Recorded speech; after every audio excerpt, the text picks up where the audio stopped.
በአሁኑ ወቅት በዓለም ላይ እየተቀረጸ ያለውን አዲስ የኃይል አስተላለፍ ፍንጭ ይሰጣል። ዓለም ወደ አዲስ ቀዝቃዛ ጦርነት መሸጋገሯን ነው። አሜሪካ በኩባ ላይ የምታደርገውን የለመለመ ለውጥ ፍለጋ ቻይናና ሩሲያ ምዕራባውያን በሩሲያ ላይ የጣሉትን ማዕቀብ ቻይና የኢኮኖሚ ዋስትና በመሆን እንዳከሸፈችው ማረጋገጫ ነው ባይ ነው። ተጽዕኖ መሳሪያ፣ CIA፣ የነዳጅ ከበባ፣ የኢኮኖሚ ማዕቀብና የፍትህ አካላት ክስ።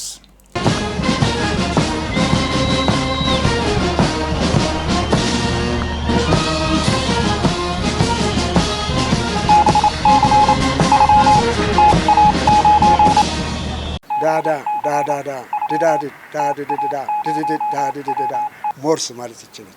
ይህ ሞርስ ነው የሚያዘጋጀው ወንድም ኢዮብ።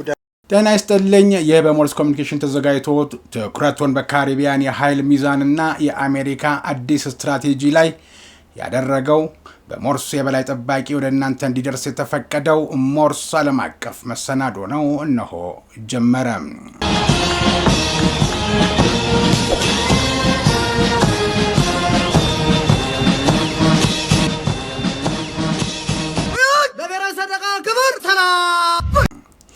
የተወደዳችሁ ቤተሰቦቻችን የሞርስ ኤዲሲ ላይክ፣ ሼር፣ ሰብስክራይብ በማድረግ የደወል ምልክቱን ተጫኑት ብለህ ንገርልኝ ብሏል። አድርሻለሁ። የዛሬው የሞርስ ዓለም አቀፍ የጂኦፖለቲካ ትንታኔ የተዘጋጀው በጂ24 ኒውስ መስራችና ዋና ስራ አስፈጻሚ ጋዜጠኛ መሐመድ ሲራጅ ነው። ጋዜጠኛ መሐመድ ሲራጅ መሰናዶውን የካሪቢያን የኃይል ሚዛንና የአሜሪካ አዲስ ስትራቴጂ ላይ አተኩሯል። የፕሬዝዳንት ዶናልድ ትራምፕ ኩባን ነፃ የማውጣት መግለጫና የሲአይኤ ዳይሬክተር ጆን ራትክሊፍ የሃቫና ጉብኝት ሲል ይጀምራል ዳሰሳውን። ዋሽንግተን በኮሚኒስት ደሴት ላይ የምትከተለውን የከፍተኛ ጫና ፖሊሲ ወደ ላቀ ደረጃ ማሸጋገሯን ያሳያል ያለው ጋዜጠኛ መሐመድ የማርኮ ሩቢዮ ሚናና ተምሳሌትነታቸውን ሲጠቅስ የውጭ ጉዳይ ሚኒስትር ማርኮ ሩቢዮ የኩባ ስደተኞች ልጅ መሆኑ ለትራምፕ አስተዳደር በላቲን አሜሪካ ፖሊሲ ላይ ርዕዮተ ዓለማዊና ስሜታዊ ጥንካሬ ይሰጠዋል ባይ ነው። ሩቢዮ አለ ጋዜጠኛ መሐመድ፣ ሩቢዮ በክልሉ ያሉ የግራ ዘመም መንግስታትን ኩባን፣ ቬንዙዌላና ኒካራጓን ማለቱ ነው በጽኑ የሚቃወም በመሆኑ የአሁኑ አካሄድ ከቀደሙት የአሜሪካ መሪዎች በተለየ ቀጥተኛና ይፋዊ ጣልቃ ገብነት የታከለበት ሆኗል። በመቀጠልም የውስጣዊ ውድቀት ስትራቴጂን ሲያመለክት ትራምፕ ወታደራዊ እርምጃን ውድቅ ማድረጋቸው አሜሪካ የኩባን ኢኮኖሚያዊ ውድቀት፣ የምግብና የኤሌክትሪክ እጥረት እንደ ዋና መሳሪያ እየተጠቀመችበት መሆኑን ያረጋግጣል ባይ ነው። በነዳጅ ከበባውና በከባድ ማዕቀቦች ሳቢያ የሀገሪቱ የውስጥ መዋቅር እንዲፈራርስ በማድረግ የሃቫና መንግስት በራሱ ህዝባዊ አመፅ ወይም የውስጥ ስንጥቅ እንዲወድቅ የመገፋፋት ስትራቴጂ ነው የሚለው።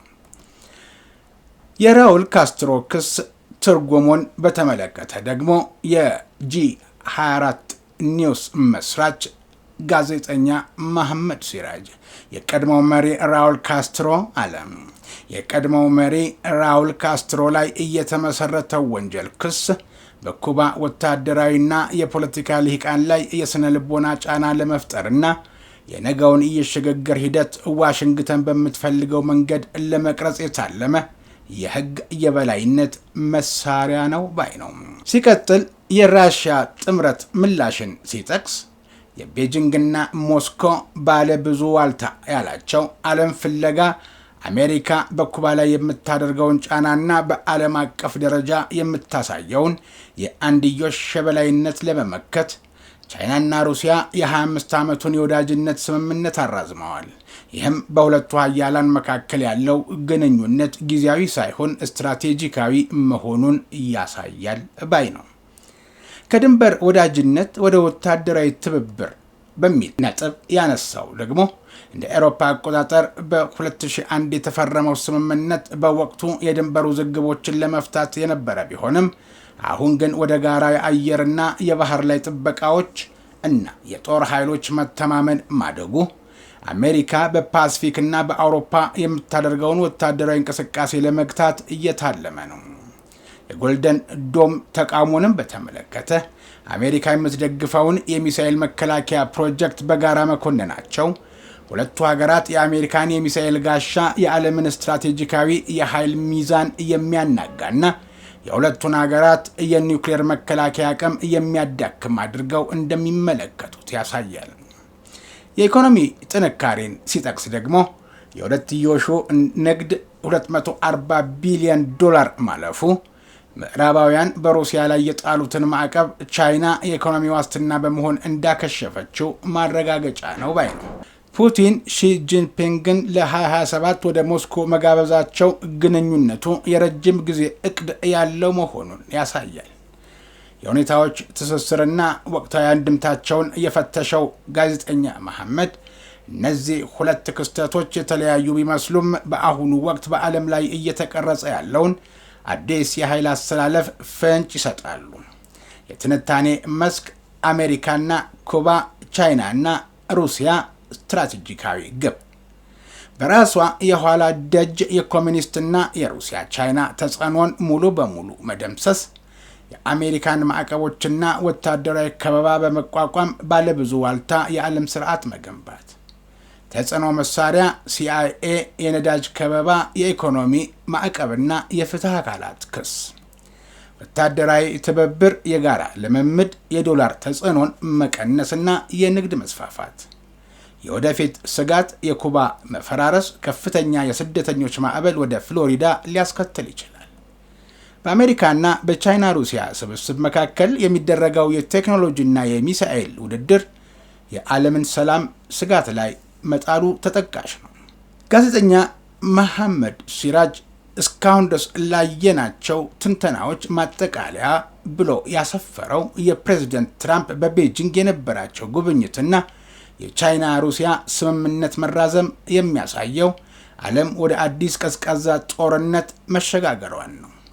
አሜሪካ በኩባ ላይ የምታደርገውን የለመለመ ለውጥ ፍለጋ ቻይናና ሩሲያ በቅርበት እንደሚከታተሉትና አስፈላጊ ከሆነም የሃቫናን ውድቀት ለመታደግ የራሳቸውን ስትራቴጂካዊ እርምጃ ለምሳሌ በካሪቢያን ባህር ላይ ወታደራዊ መገኘትን ማሳደግ ሊወስዱ እንደሚችሉ ይገመታል ባይ ነው።